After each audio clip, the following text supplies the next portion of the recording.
Hello students, you most welcome. ये maths से previous year practice set 7 है। अगर आपने पिछले वीडियो नहीं देखे तो आप प्लेलिस्ट में जाकर सारे वीडियो विजिट कर लें। ये प्रीवियस ईयर क्वेश्चंस है जो एग्ज़ाम में पूछे जा चुके हैं। यदि a 4 और b 3 हो तो a की घात b प्लस b की घात a का मान निकालना है।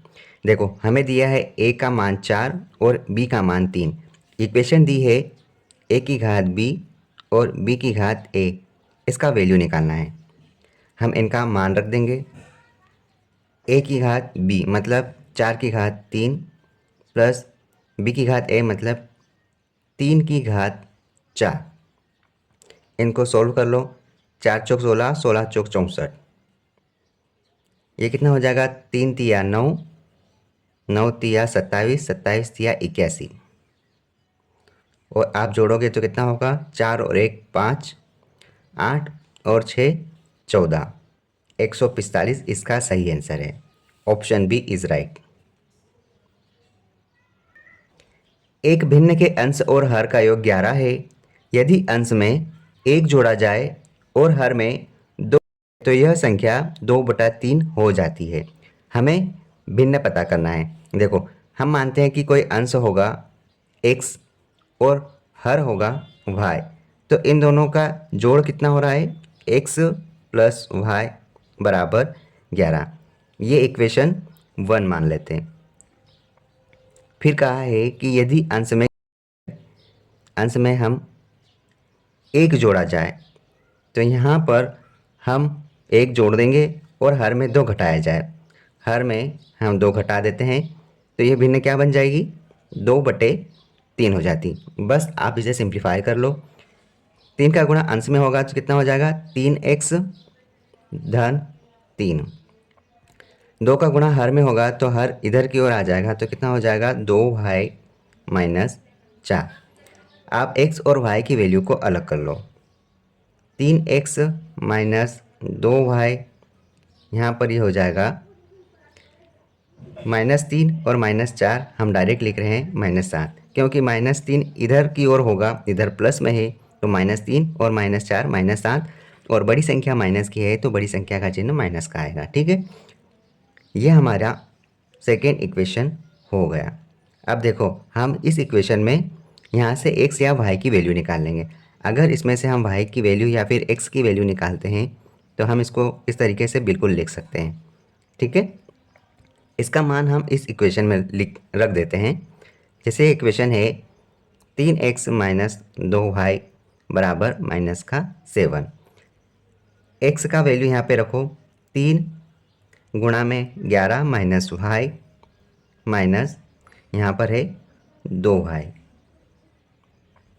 जो कि -7 के बराबर है।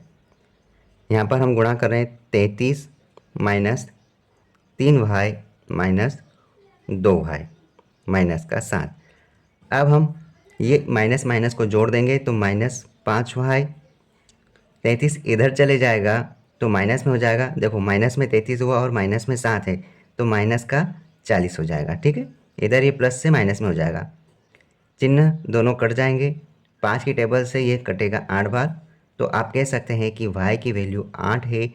जब y की वैल्यू आपने 8 निकाली तो x की वैल्यू आप यहाँ से निकाल लो। क्या आएगा? देखो, y की वैल्यू अगर यहाँ 8 रखेंगे तो 11 में से 8 चले जाएगा तो कितने बचेंगे? 3, जो कि x की वैल्यू है। मतलब आप बोल सकते हैं कि x की वैल्यू 3 निकालने के बाद y की वैल्यू जो 8 निकली है, इससे आपका भिन्न बनेगा 3/8। मतलब कि ऑप्शन डी आपका सही आंसर है। ठीक है, अब ये जो भिन्न दी है इनका गुणनफल बताना है। देखो, यहाँ पर 1/2 की घात 3 और 1/2 की घात 3, तो आप यहाँ पर क्या करोगे? 1/2 जो लिखा है इसको आप ओपन कर दो। कितना हो जाएगा? 2 की घात 3 इस प्रकार से, और यहाँ पर भी 1/2 की घात 3 इस प्रकार से कर सकते हैं। इसको आगे सरल करोगे तो आप इसको ओपन करो, इस प्रकार से आपने खोल दिया, और इसको भी आप 2 गुणा 2 में लिख सकते हैं। आपको गुणा करने में थोड़ा सा इजी रहेगा। देखो, 2 दूनी 4, 4 दूनी 8, 2 दूनी 4, 4 दूनी 8, आपका आंसर यहाँ पे क्या होना चाहिए, 1/64। ठीक, 1/64 ऑप्शन ए आपका सही आंसर है। यहाँ पर हमको 3a और 15ab का एलसीएम लेना है। एलसीएम का मतलब वो होता है कि जो पूरी तरह से कवर कर ले उन सारी संख्याओं को। जैसे फॉर एग्जांपल 3 और 15 का एलसीएम लेना है, तो हम क्या करेंगे, इन दोनों का गुणनखंड करेंगे। 3 की टेबल से एक बार, ये 5 बार जाएगा। फिर 5 की टेबल से ये एक बार जाएगा। तो यहाँ पर गुणनखंड क्या हुए, यहाँ पर गुणनखंड हुए 3 गुणा 5। ये 3 और 15 का गुणनखंड यहाँ पर 3 गुणा 5 आता है। अब यहाँ पर ए और बी है, मतलब कि यहाँ पर ओवरऑल हम क्या करेंगे, पूरी संख्या कवर होना चाहिए। तो हम यहाँ पर देखो ए दोनों जगह है, तो हम ए भी लिखेंगे और बी भी यहाँ पर अवेलेबल है यहाँ की जगह, तो हम इसको भी कवर करेंगे। तो हमारा आंसर क्या आ गया, 3a और 15ab का जो गुणनखंड निकला, मतलब जो एलसीएम लिया, वो हमारा यहाँ पर आ गया 15ab। क्योंकि हमको एलसीएम का मतलब वो होता है लोवेस्ट कॉमन फैक्टर। यहाँ पर लोवेस्ट कॉमन फैक्टर देखो 15 तो हमने यहाँ से निकाल लिया और a और b निकाल लिया, जो कि यहाँ पर अवेलेबल है, तो a की बार a लिखा जाएगा। ठीक है, इस प्रकार से इसका आंसर हुआ ऑप्शन ए, 15ab। अगर वो क्वेश्चन समझ में आ गया तो अब इस क्वेश्चन को बनाने का कोशिश करो।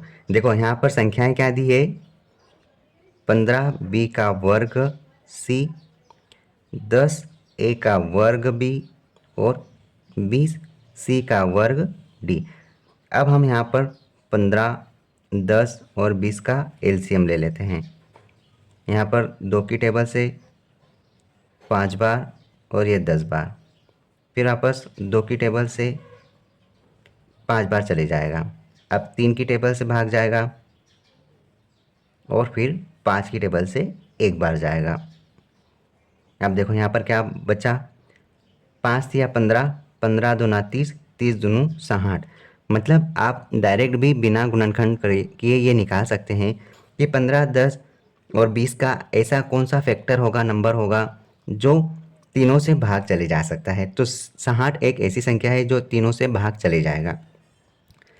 अब हमें यहाँ पर सबसे बड़ी घात को लिखना है।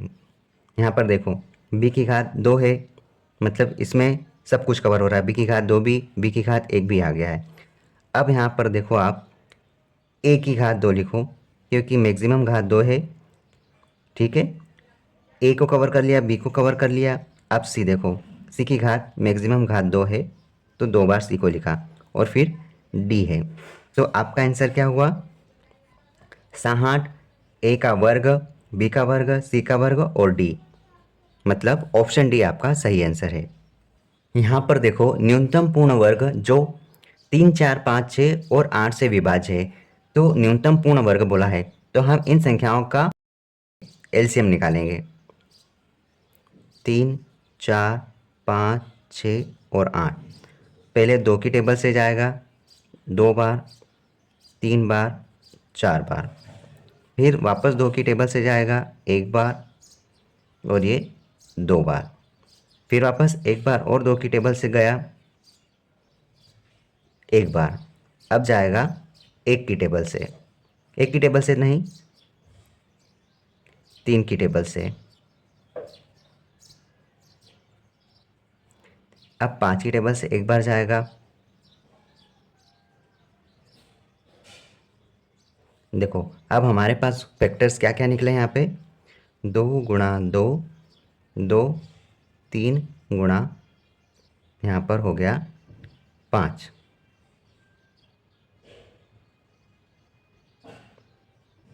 अब देखो ये टोटल कितना हो रहा है, यहाँ ये टोटल हो रहा है 2 दूनू 4, 4 दूनू 8, 8 या 24, 24 पंजे 120, ये टोटल 120 हुआ। लेकिन इसने कहा है कि पूर्ण वर्ग, न्यूनतम पूर्ण वर्ग निकालना है। तो यहाँ पर ऐसी कौन सी संख्या होनी चाहिए जिसका अगर वर्ग करे तो इस ऑप्शन में मैच होना चाहिए। देखो यहाँ पर अगर 120 का हम करेंगे तो 144 के समथिंग एक आंकड़ा आना चाहिए, नहीं आ रहा है, क्योंकि 12 का वर्ग 144 हो रहा है, जो कि यहाँ पे नहीं है। तो हम यहाँ पे किसी संख्या को हटाते हैं। अगर मैं यहाँ पर 2 गुणा 2 फिर 3 गुणा 5 करता हूँ, 2 दूनू 4, 4 या 12, 12 पंजे 60। हमारे पास है 60। अगर मैं 60 का वर्ग करता हूँ तो मेरे को यहाँ पर 3600 मिल जाता है।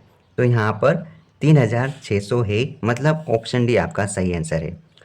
अगर आप कहें कि 2 को रहने देते और अगर 5 को हटाते तो देखो 2 दूनी 4, 4 दूनी 8, 8 या 24, और 24 का वर्ग यहाँ पर 576 नहीं है। तो ऐसा हमने यहाँ पर 2 को हटाया, जो कि न्यूनतम वर्ग चाहिए था, न्यूनतम पूर्ण वर्ग चाहिए था, इसलिए हमने यहाँ पर किसी भी एक संख्या को हटाकर उसका न्यूनतम पूर्ण वर्ग निकाला जो यहाँ पे अवेलेबल होना चाहिए। ठीक है, तो हमारा आंसर है 3600, एक न्यूनतम पूर्ण वर्ग है जो इस संख्या से विभाज्य है। अब ये थोड़ा सिंप्लीफिकेशन का क्वेश्चन देखो, हल्का सा यहाँ पर घात का इश्यू आएगा। यहाँ पर देखो 2/7 की घात -3, इसका गुणा 1/2 के साथ है।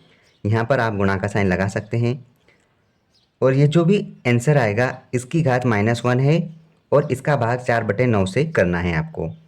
अब यहाँ पर इस इक्वेशन को किस प्रकार स्टार्ट करना है, देखो पहले तो आप इस माइनस की घात को हटाओगे तो यहाँ पर क्या हो जाएगा, यहाँ पर आप इसको पलट दोगे। क्यों? क्योंकि जब माइनस की घात हटती है तो वो संख्या 1 के बटे में चली जाती है, और हम इसको 1 के बटे में करेंगे, इसका मतलब इसको डायरेक्ट हम अंश को हर में और हर को अंश में लिख देंगे।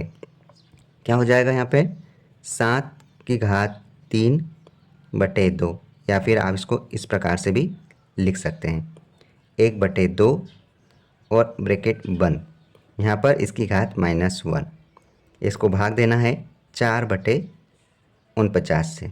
ठीक, अब यहाँ पर आप देखो, यहाँ पर आप इसको ओपन कर लो, 7 × 7 × 7 बटे में 2 × 2 × 2, और इसका भी गुणा 1/2 के साथ हो रहा है, और ये पूरी संख्या जो भी आएगी अंश हर में ये -1 की घात में है, और आपके पास यहाँ पर है 4/9, 4/49। अब देखो आपको यहाँ पर इसको काटना है, तो आप इन संख्याओं का गुणा मत करो, क्योंकि आगे आपको कैलकुलेशन और इजी करना है। ठीक है, अब इसको थोड़ा सा आगे बढ़ाओ, तो यहाँ पर देखो ये माइनस की घात है, माइनस की घात हटाने के लिए आपको इसको फिर से चेंज करना पड़ेगा, अंश को हर में और हर को अंश में लिखना पड़ेगा। तो देखो यहाँ पर 2 × 2 जो कि 4 बार है, तो ये हर में है तो इसको अंश में आप लिख दो 1 2 3 4, और 7 को 1 2 3 हर में लिखो। अब इसके बाद आप देखो कि यहाँ पर 4/49 भाग में है, जब ये चिन्ह आप गुणा में कन्वर्ट करोगे तो उसके बाद की संख्याएं चेंज हो जाती है, तो ऊपर आ जाएगा 49 बटे यहाँ पर 4 हो जाएगा। बस आप इसको काट दो, 4 से ये 4 कट जाएंगे और 49 से 2 7 कट जाएंगे इस प्रकार। तो आपका आंसर क्या आएगा यहाँ पे 2 दूना 4/7, जो कि राइट आंसर है, और ये ऑप्शन में मैच नहीं करेगा। ठीक है, क्योंकि सब इंजीनियर एग्जाम में ऐसे ही ऑप्शन दिए गए थे। इस सिंप्लीफिकेशन का आंसर आएगा 4/7, जो कि राइट आंसर है। ठीक है, तो एक कोट 5% लाभ पर बेचा गया। यदि उसे 1650 रुपये कम में बेचा जाता तो दुकानदार को 5% की हानि हो जाती। क्रय मूल्य बताना है। देखो हमने जानते हैं कि उसकी कीमत क्या होगी, हम मानते हैं कि 100 यूनिट होगी। अगर मैं 5% का लाभ करवाऊँगा तो ये कितनी वैल्यू हो जाएगी, देखो मैं थोड़ा सा निकाल के बताता हूँ। 100 में 5% का लाभ मतलब कि ये वैल्यू 105% हो जाएगा। प्रतिशत से आप 2 0 काटोगे तो इसका आंसर आएगा 105। तो आप यहाँ पे डायरेक्ट लिखो 100 का 5% 105, 5% का प्रॉफिट हुआ है तो 105। फिर कहा है यदि उसे 1650 रुपये कम में बेचा जाता है तो दुकानदार को 5% की हानि। 100 में 5% की हानि, तो ये वैल्यू 95% हो जाएगी। प्रतिशत से आप 2 0 काटो, आपका आंसर आएगा 95। ठीक, तो आप यहाँ पर डायरेक्ट लिखोगे कि 5% का लॉस हुआ तो वो वैल्यू 95% रह जाएगी। यहाँ पर देखो आपको बोला है कि 1650 रुपये कम में बेचा जाता, तो 1650 रुपये कम में बेचा जाता है मतलब कि 1650 रुपये बता दिया गया है। लेकिन हमारी यूनिट के अनुसार देखें तो यहाँ पर कितना कम हो रहा है, यहाँ पर कम हो रहा है 10, तो 1650 हमारे 10 यूनिट के बराबर है प्रतिशत में बोला जाए तो। ठीक है, तो हम क्या करेंगे 1650 में 10 का भाग देंगे और हमें कहा गया है क्रय मूल्य कितना है 100% माना है, तो आप 100 का मल्टीप्लाई कर दो, प्रतिशत से प्रतिशत काटो, 0 से 0 चले गया और आपका आंसर आ गया 1650 गुणा 10 मतलब कि 16,500। ये आपका राइट आंसर है। ठीक है, इस प्रकार से इन सारे क्वेश्चंस को बनाया जाता है और ये एसएससी और व्यापम जैसे एग्ज़ाम का मोस्ट फेवरेट प्रॉफिट लॉस का सबसे अच्छा टाइप है। हमारा आंसर है ऑप्शन बी 16,500 इस करेक्ट आंसर, ये क्रय मूल्य है। ठीक है, अगर आपने पिछले वीडियो नहीं देखे तो आप वो सारे वीडियो भी देख लो। ये सारे प्रीवियस ईयर के क्वेश्चन हैं जो अपकमिंग एग्जाम के लिए बेनिफिशियल है। All the best.